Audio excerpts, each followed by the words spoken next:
કેન્દ્રીય ગૃહમંત્રી અમિતભાઈ શાહ આજે અમરેલીની મુલાકાત પર છે। લાઠીના દુધાળા ગામે ગુજરાત ગૌરવ સરોવરનું લોકાર્પણ કરવામાં આવશે। હરિકૃષ્ણ ગ્રુપ અને ધોળકિયા ફાઉન્ડેશન દ્વારા નિર્મિત સરોવરનું લોકાર્પણ કરવામાં આવશે। થોડીવારમાં દુધાળા પહોંચશે કેન્દ્રીય ગૃહમંત્રી અમિતભાઈ શાહ। 11:30 વાગ્યાનો લગભગ સમય હતો। 11:30 વાગ્યાથી કાર્યક્રમની શરૂઆત થવાની હતી। કેન્દ્રીય ગૃહમંત્રી અમિતભાઈ શાહ આજે અમરેલીની મુલાકાત પર છે। લાઠીના દુધાળા ખાતે ગુજરાત ગૌરવ સરોવરનું તેઓ લોકાર્પણ કરવાના છે।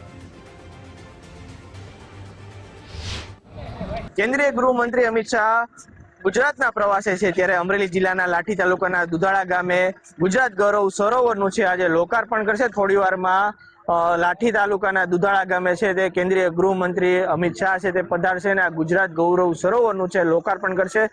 ધોળકિયા ફાઉન્ડેશન દ્વારા છે તે આ સરોવરનું નિર્માણ કરવામાં આવ્યું છે। ત્યાં થોડીવારમાં છે તે કેન્દ્રીય ગૃહમંત્રી અમિત શાહ પધારશે અને આ સરોવરનું લોકાર્પણ કરશે। સરોવરથી ખેડૂતોને પણ ખૂબ જ ફાયદો થશે।